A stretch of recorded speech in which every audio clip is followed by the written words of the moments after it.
Daban! Oh, William, I'm not happy. Yeah, I think we and a lot of Eurovision fans thought Ukraine had left the political drama back in 2017, but apparently we were wrong. Maruv will not sing Siren Song at Eurovision 2019. Should we talk about it? Let's do this!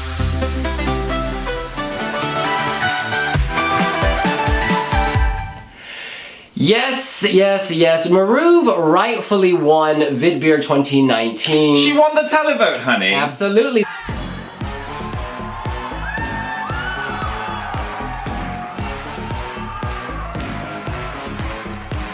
The people wanted her, and therefore you would have expected her to win the right to go to Eurovision 2019.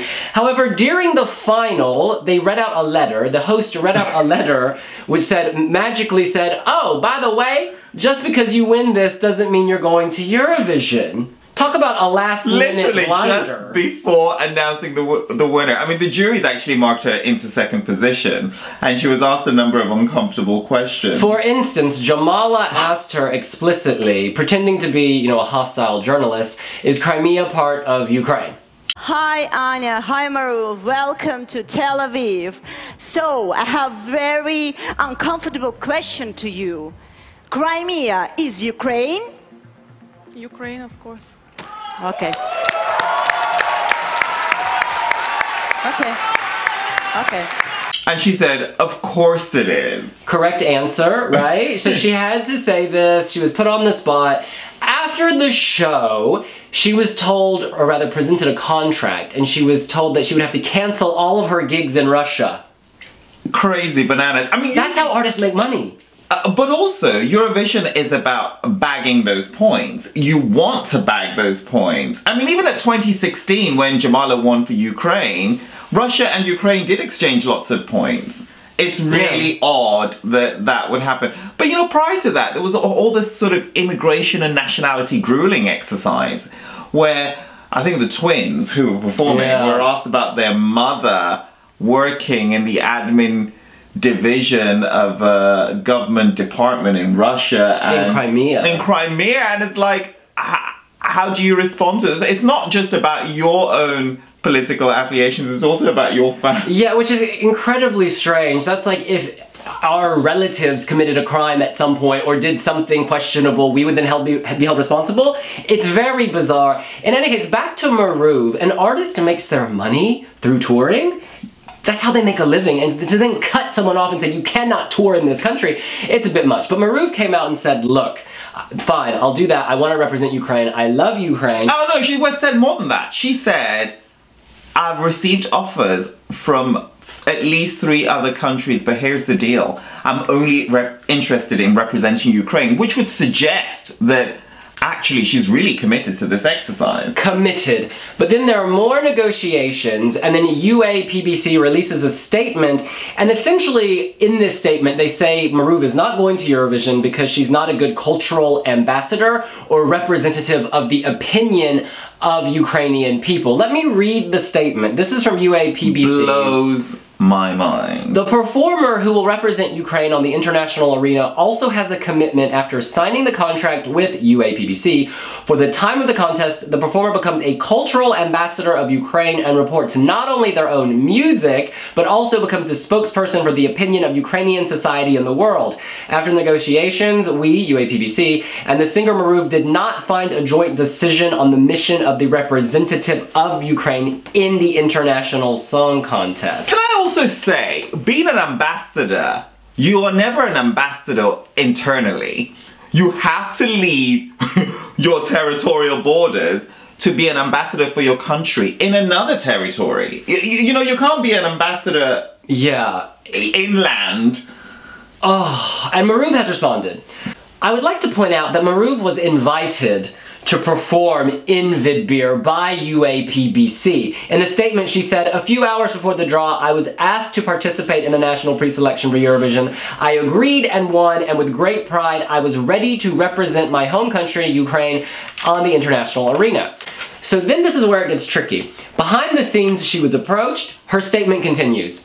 As I previously said, rejecting the concerts in Russia was not a principled thing for us. The main differences have been caused by other paragraphs of the contract, which, if I sign, I become an indentured basically an indentured slave. I'm a citizen of Ukraine, I pay taxes and sincerely love Ukraine, but I am not ready to perform with slogans turning your stay at the competition into the promo of our politicians. I am a musician, not a bat in the political arena.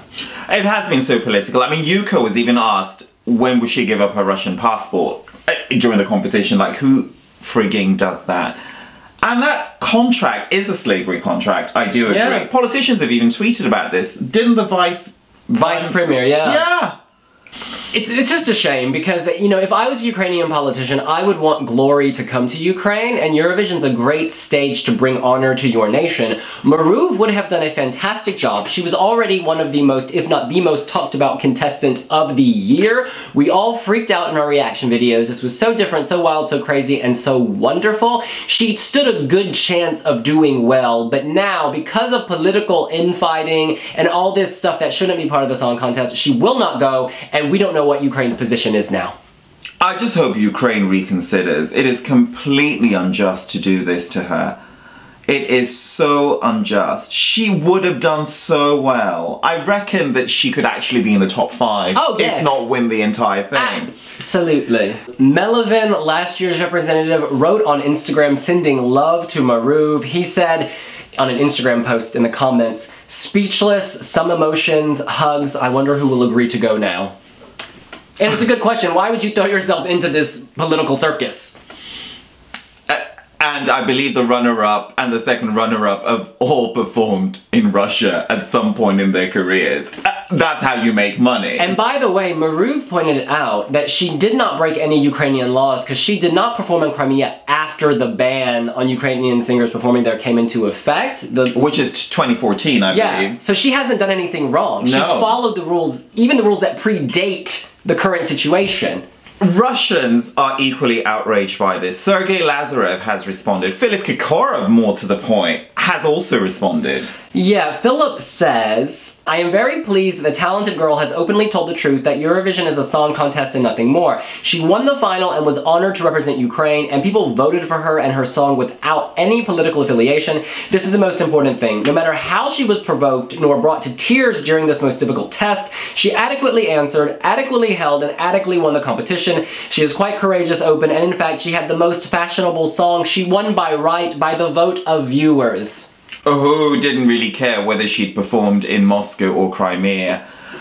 Really, do you think the EBU should get involved in this? So the EBU tweeted out a statement saying that countries must choose their song following the rules of the Eurovision Song Contest, but then they said that Ukraine will be announcing their singer in due course. So the thing, it's all a bit, they don't seem to be taking a particularly hard stance. That contract is just so crazy. It really is. And I think what it goes into, it fines you 2 million hryvnia for every single thing, including doing interviews without permission. Just to put it in context, that's like 70,000 euros.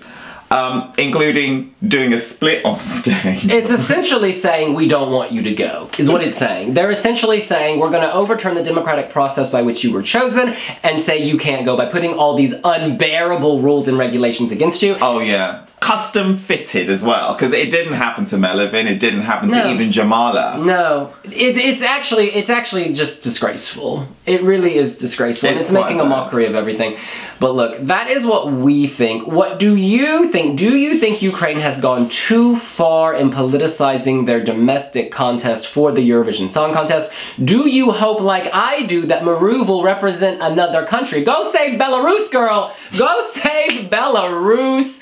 Let us know here on wiwibloggs.